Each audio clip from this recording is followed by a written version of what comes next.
safely say I don't think there's going to be many millionaires in our crowd here today. Raise your hand if there is. No, it's a working class. It's a working class struggle. When we say we're all Palestinians, it really means something. An injury to one is an injury to all of us.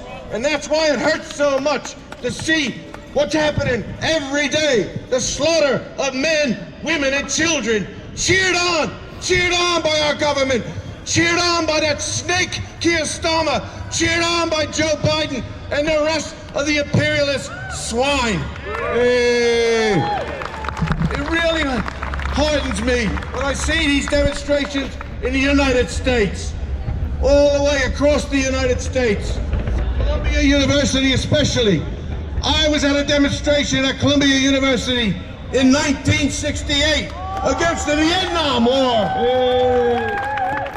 And I remind people, especially you younger people, America lost the war to Vietnam.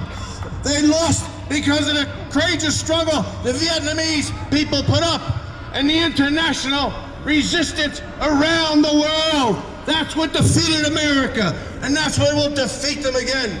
Now, one thing on Zionism, and you get this a lot. People say, oh, it's the Zionist lobby.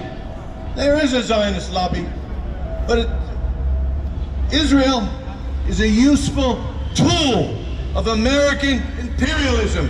No American soldiers are being killed, but American bullets are being used to kill the Palestinians. That's why they do it. And if it served their interests, as was said before, to support Hamas, they would do that if it supported their interests. Now, why do I say that? Remember the Iraq War, how they hated Saddam Hussein.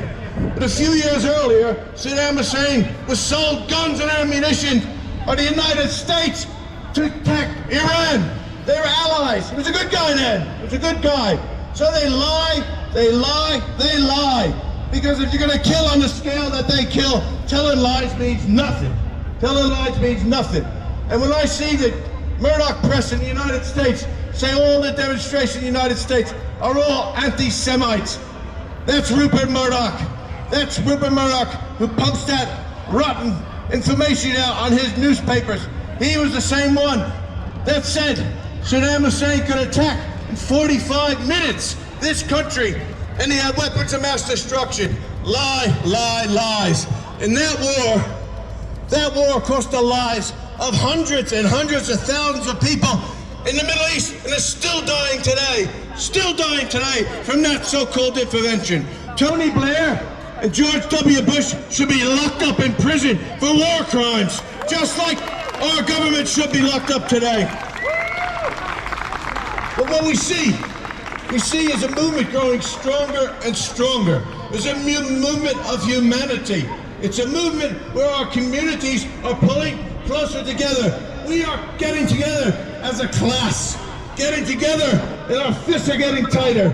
And we are mobilizing and organizing. We become smarter and better organized than we have in years ago. So let's keep building this movement. Let's keep building it. We have to do it. We are obliged to do it because the Palestinians are dying as we speak here. And all I can say is, we will never give up. We will never abandon the people of Gaza. We will fight and fight till Palestine is free. Free Palestine. Sorry about that. I do feel awful backing Ron up because, to be honest, I could hear Ron speak all day. He's so inspirational, and he's been working as part of the anti-war movement for years now, and he's still strongly doing it. But I'm very conscious that we've been here a while. I've still got